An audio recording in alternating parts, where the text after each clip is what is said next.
everybody, it's Eric Pappenfuss. It's Friday, so it must be a buy day. And today, Olivia, we are going to talk about one of the 20th century's greatest novelists, F. Scott Fitzgerald.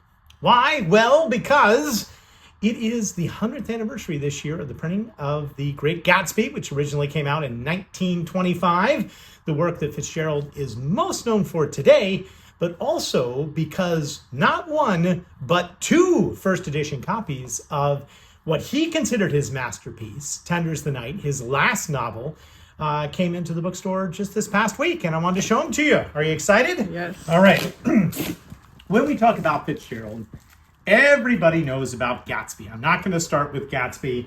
This is something we have at the bookstore. This is a First Editions Club exact replica of what a first edition of Gatsby would look like with the iconic dust jacket. This is a very famous book because the dust jacket is worth about 100 times what the book is worth.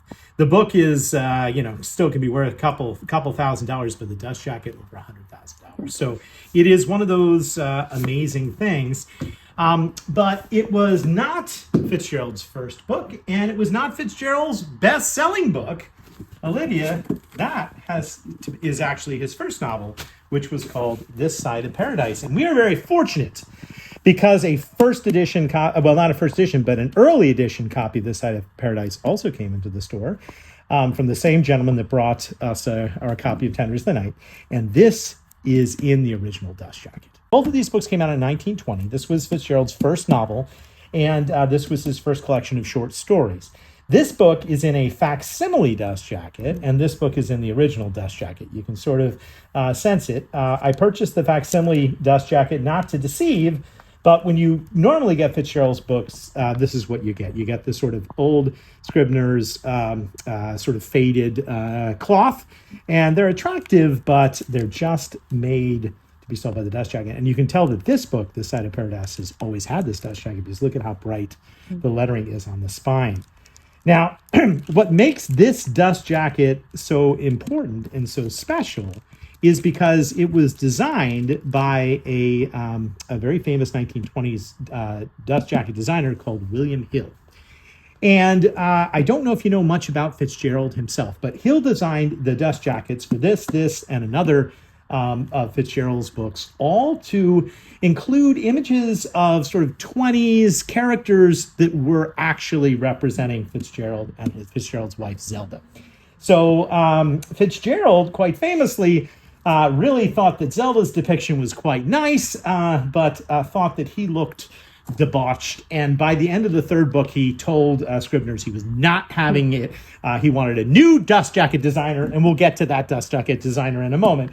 And this is all before The Great Gatsby has come out.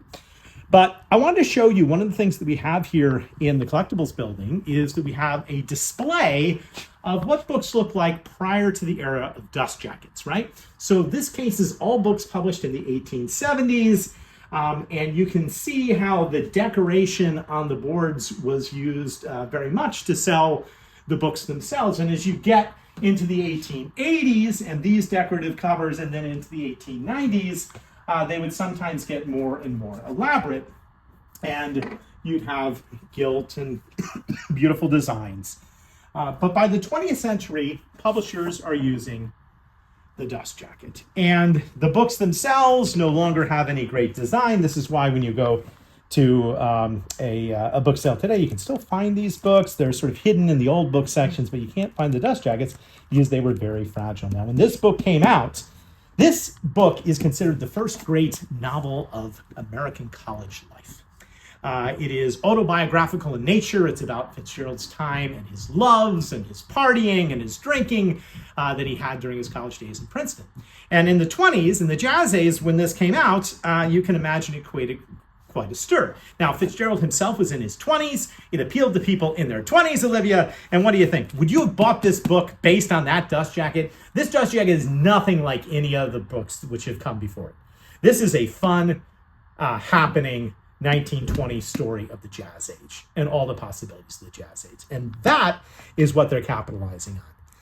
This book sold 50,000 copies in the first year, and that is more than Gatsby's going to sell in Fitzgerald's lifetime. And it put him on the map as a novelist in his early 20s, but it also made him incredibly famous. If we just look at the copyright page, you'll see that for these early Scribner's books, on this page here, what you're looking for to identify a legitimate issue is you're looking for the Scribner seal, and then you're here on the copyright page. So this is published in October of 1920. It's not the first printing. That was April of 1920, but it's a later printing. It's from the same year. It's part of that initial print run of 50,000. And the dust jacket itself, calling itself the 10th large printing, is basically matches the book, which is that it's a 10th printing early on, and they are capitalizing on the imagery. All right, now, you like the imagery, right? Mm-hmm. Fitzgerald didn't much care for it, but I think it was brilliant on Scribner's part because it got the youth to buy books. 20-somethings were buying. This is the romanticy of its age. 20-somethings were buying books, and they were really excited. Fitzgerald said, no. I need a new designer, and he started making a series of, let's just say, questionable decisions. First, he decided to write a play. He called the play The Vegetable, and it was about somebody who wanted to work for the post office and may become president of the United States. It was a huge flop. I mean, a disaster of a flop. People walked out of opening night in New York City, and he got a new dust jacket designer to design the dust jackets to be, I don't know, trying to appeal to youth, but to be more animated and comical, right? None of this 20-something. Vegetable here, and we can flip this one open. This is nice. This shows you the Scribner seal and shows you that it's published. So this is a first edition of The Vegetable. Fitzgerald's only play, and a play that just didn't succeed at all. And what do you think? Can we blame the dust jacket? I think we can blame the dust jacket, is what I'm saying. So after a couple attempts here, there's another one called Tales of the Jazz Age, which uses the same designer.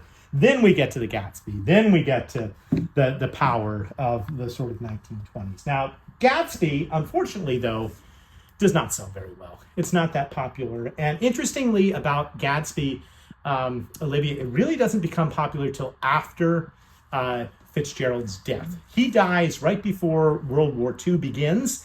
And he has his last work, which wasn't published during his lifetime, The Last Tycoon, edited and published by his former Princeton professor, who puts it together and then reissues The Great Gatsby. So The Last Tycoon is Fitzgerald's final unfinished book, reissued with The Great Gatsby right at the start of World War II. And then what made Gatsby actually popular was there was a cheap military edition that was issued to all the soldiers who were fighting overseas. And that's when Gatsby really picked up. They all came back after World War II, and then suddenly you have Gatsby, which only sold a few thousand copies during Fitzgerald's life, selling 100,000 copies a year, and now has become the ultimate classic that everyone wants. And so only because it was reissued here as The Last Tycoon. But I promised you the Fitzgerald book, which people brought in, which is Tender is the Night. Now, Tender is the Night is a wonderful book. Again, we have two first edition copies. I'm going to show you in this first edition copy, Olivia, that Scribner's, in order to identify the first edition, started putting an A on the copyright page, but you still have the seal. If you're looking for a first edition, and this is true for Hemingway, who was another Scribner author at the time, if you have like Old Man and the Sea, you want to see both the seal and both the A on the copyright page. This was brought in by one of our customers. Jeff brought one in, our customer brought one in, and it's just a beautiful book. Now, this was published in the 30s. Fitzgerald made his name in the 20s, and then he spent years literally writing this, his autobiographical novel, Tender is the Night. And it's the story of the breakdown of his marriage with Zelda. Zelda has schizophrenia, gets institutionalized. Fitzgerald starts drinking heavily. It's a tough one, but it's a beautiful book. And look at the dust jacket, because again, this is the quintessential dust jacket. This is a facsimile. I've put it on to sort of show what it could look like. Another one that's worth much more than the book itself, but a sort of beautiful, inspired dust jacket that is trying to get it. Now, Fitzgerald, this book also, unfortunately, is a bit of a public flop. It doesn't sell, although Fitzgerald considered it his best work. He was a little despondent, and he wrote to his buddy Hemingway right after it came out and said, Ernest, what do you think of this book? And Hemingway wrote back one of the most sort of iconic letters in all of 20th century literature. And imagine if you're a young, well, you're not a young writer, you're pop, but imagine if you wrote to your favorite author, you wrote to Stephen King or something, you said, what do you think of the book? And Stephen King writes a book and he says, I liked it and I didn't. It started off with that marvelous description of Sarah and Gerald. God damn it, Dulce took it with him, so I can't refer to it. Then you started fooling with them. You made them come from things they didn't come from, changing them into other people, and you can't do that, Scott. If you take real people and write about them, you can't give them other parents than they have. They're made by their parents, and what happens to them, you cannot make them do anything they would not do. Invention is the finest thing, but you can't invent anything that would not actually happen. There are wonderful places, and nobody else, none of the boys can write good as half as you. But Scott, it doesn't all work. And this broke Fitzgerald's heart. He drank even more heavily, and he passes away early, always sort of regretting that he wasn't able to save Zelda from her decline. Interestingly, F. Scott Fitzgerald is named after Francis Scott Key and spends time in Baltimore. So there's a Baltimore connection there. Zelda ends up at the Shepherd Pratt Hospital, which is in northern Baltimore. And that is the sort of sad story of F. Scott Fitzgerald. All right. As we get closer to the book festival, we're hoping to do something in honor of the 100th anniversary of The Great Gatsby. So more on that to come. And maybe we'll talk a little bit more of Fitzgerald. We're going to end with a funny book. Today, Fitzgerald is back in fashion, but at the time, Hemingway was the far superior author.